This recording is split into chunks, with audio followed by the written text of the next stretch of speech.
Welcome back to Offroad Outlaws, guys, and today we're going to be doing something really fun and really interesting. Now, first of all, I want to say a massive thank you to the map creator One Man Wolfpack for creating the Freedom Factory in Offroad Outlaws. Now, the version I'm about to show you guys is not fully complete. He does plan to add a drag strip to the map as well a little bit later on down the road, but you can access this map right now, and it is an absolute blast. But before we do that, we are going to be building an Offroad Outlaws version of Cletus's Ripsaw Tank, and that is going to involve throwing every single upgrade in the book at this beast. Now, we're going to go ahead and throw full power at it, full grip. We're going to make sure we diesel swap it because, and why wouldn't we? Because his actual one is Duramax powered. So let's go ahead and bump the durability all the way up. Might as well do the weight reduction as well. E-brake, which we can't really do on a tracked vehicle because it wouldn't really make sense.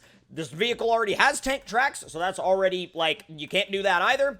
And stage 4 turbo is done, and then now we can go into the tuning. And I believe there's only one suspension option. I mean, literally, it is essentially a coilover shock down to a lever. And that's about all you get for suspension on this thing. Now, you can't modify the wheels and tires. You can't tune the suspension. But what you can do... Oh, crap, you can't tune the gears either. And you can't dyno test it either. Well, that's delightful. Can you flex test it? That's... Wow, it won't let me do anything with that. I didn't realize that it was that restrictive because I haven't really messed with this thing all that much in terms of building it in Offroad Outlaws before. So I'm surprised that, like, honestly, it makes sense that you can't put it on the dyno, obviously. But the fact that you can't flex test it is a little weird. I mean, I feel like, you know, maybe they would just give you 2, like, flex platforms instead of 4. But now we can go into the customization and let's mess with the body just a little bit. Now, I think, I mean, I don't really need to put another light bar up there because we've already got this one in the tank itself, but I think that on the front, I mean, come on, this would be hilarious. That would be absolutely hilarious to put on the front. I do want the winch, and I do want the extra light bar, and I definitely want the extra repair pack. So now that we've got all of those, which is really all that we need, I mean, unless you wanted to do your own thing with flags, which you can totally do. This game allows you to do that because you have flags right here. But there's so many flags, and you could spend so much time going through all of the flags and setting them up yourselves that we're going to not do that in this video. And instead, we're going to go ahead and finish building this thing quickly and get out to the actual Freedom Factory map. So let's go ahead and click play, go to single player, go to custom maps. If we go to favorites and we type in basically just Freedom, you can see right here, it's Freedom Factory by WPC, Cletus McFarland's racetrack in Bradenton, Florida by One Man Wolfpack. Let's go ahead and load into it. And right now, it doesn't really take that long to load in at all, which even on an older device, you should be able to get into this map pretty dang quickly, which I'm really happy about. Now, obviously, I am playing this on a PC through an Android emulator, but as we arrive, you can see that it's basically the surrounding area of the Freedom Factory with the Freedom Factory itself right there. Now, obviously, there's not a ton to, like, look at when you first get here. You can drive through that gate, by the way. There's not a ton to look at when you first get here, but once you get over to the actual Freedom Factory itself, you'll realize how much more there actually is. Now, this is also a really cool place to come with your friends in multiplayer, and that way you can create all sorts of roleplay scenarios. You can create all sorts of, like, fun little mini-games within the actual racetrack of the Freedom Factory itself. And what we're going to do is we're going to head to one of the entrances over here, and we're going to just straight up, like, whip this thing in here. This thing handles way too well for what it is, and yeet! And as you can see, you have the infield, you have the actual banked oval portion of the Freedom Factory, and it's pretty much as close as you can get to a one-to-one replica out here in Offroad Outlaws, which is really freaking cool. Now, there's also another entrance over here. Where does this one go? Yo, look out here! Oh, this is so sick! This is the other portion of the Freedom Factory that I haven't even seen yet. Like, I haven't even seen this area yet. Yo, this is so legit!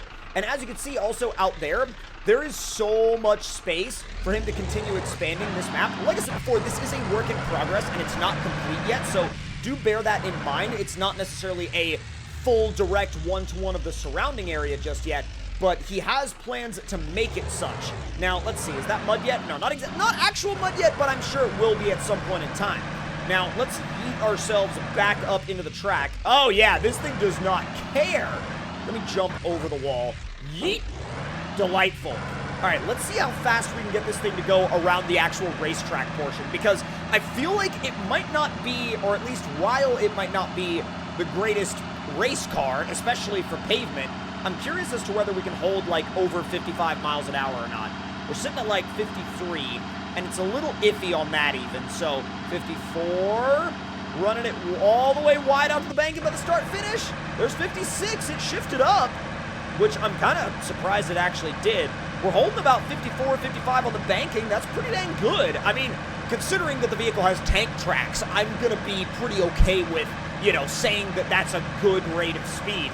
Now, obviously, for a car or even a highly modified truck, yes, they would hold much faster speeds, but it's a freaking tank. What do you expect? It is an actual freaking tank. And the thing is, if you ever get bored of going around the racetrack, you can do other, like, I don't know, Freedom Factory things like crawl over concrete barricades or drive on top of massive tires. And the crazy part about this, too, is that if you have a drift-tuned vehicle, you can use this central infield area for really any kind of, not even just drifting, but any kind of, you know, other, like, vehicle meetups or photo sessions or drifting that you might want to do. Now, let's see. Can we crawl over these? Probably. Literally one after the other. This thing does not care. It does not care even one bit. I wonder if we can jump it up and over the wall. That would be that would be a time. Maybe not necessarily jump it, but we can climb it over, and that's, I mean, just about as good, right? Let's see. I love the fact that this thing is literally like, you can literally zero turn. I mean, there's nothing stopping you from that. And that, I think we found the limit. Yeah, I think we found the limit. I just wanted to see if it had enough weight on the front part of the vehicle to actually climb up and over the wall without stopping. It doesn't, but that's okay. I'm not worried about that. That's okay. Now, let me know in the comment section down below what kind of interesting ideas you guys have for either, you know, RPs or challenges that you might want to do out here on the Freedom Factory map, or that you might want to see me try here on the channel, or if there are any other vehicles that have been present at the Freedom Factory before that you would like to see me build and use out here. Do let me know in the comment section down below. Now, let's see. Yo, this is so sick. I love, like, going around the area and just seeing what else could be done with, you know, with the rest of this setup. Because, I mean, look out here. There's still more that can be done on this area of the map as well. It's far from finished. It is far, far, far from finished.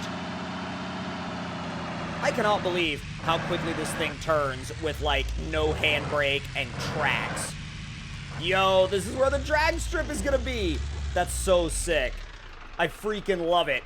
3, 2, 1, send it. Let's see how fast this thing can go on the drag strip. It's gonna be far from the fastest thing that's ever been down this drag strip. I guarantee you that. But still, it ain't slow for a tank. There's 55. Will it hit 60, I wonder? 60 might be a barrier for this thing. Well, no, there's 60. I'm just going to hold it flat out until we get to the other end. I really want to see what this thing can do on this drag strip. Let's see, 62. The second, oh, it's 63. And bonk at 63 miles an hour, and it tries to do a backflip. Right. So about 63 miles an hour seems to be kind of a top-out point for this particular vehicle. But you know what? It's a dang tank. And I know I've said that a lot, but I feel like, you know, there's always people that are going to be like, why, you know, oh, why would you drive that? It's so slow. Or why would you use that? It's so slow. And I'm like, trust me, it makes up for it in many other ways. The amount of obstacles that this thing can climb, ridiculous. Absolutely ridiculous. Let's see. Ticket booths. Oh, that's so cool. I can't get over the work he has done on this place, man. I mean, you've got, like, the actual stands for the spectators to sit in up there. And you can actually get in right here. Where does this go? I don't know if you're supposed to be able to get in here, but I'm getting in here nonetheless. Whoa. Yo. No way. Hang on. Hello there. Oh, boy. Can we get... I was going to see if we could actually get up there in the flag stand. Yo. Wait, hold on. Can I climb up and over that? I'm really debating on whether or not I should try to climb up and over that. It's not really... Well, it's not really wanting me to. It's kind of saying no. What about if I back up onto it? Nope, maybe not. I would love to, but it kind of, like I said before, it keeps telling me no. Maybe? Oh, it's trying. Come on, climb up on the stands. There it is. I think it's doing it. Like, I think we're... Wow. I don't know if we were supposed to be able to get in the stands or not, but I am certainly okay with it. I did not think that driving this thing up into the stands was going to be a thing. Now, granted, it is slowly sliding back down the side, but I'm not going to worry about it. It's A-okay, completely fine. Now, like I said before, let me know in the comment section down below what you guys would like to see out here at the Freedom Factory, and also if you guys have any feedback on the map itself or would like to see any specific things added on. I'm sure One Man Wolfpack will be down there in the comment section reading all of your suggestions, as will I if you have anything that you guys want to see me do out here in the way of videos. And with that being said and done, hope you all enjoyed, and if you did, make sure to let me know your thoughts and opinions in the comments below. Hit that like button if you did enjoy, and subscribe if you're new, and I will see you guys next time. Talk to you all later.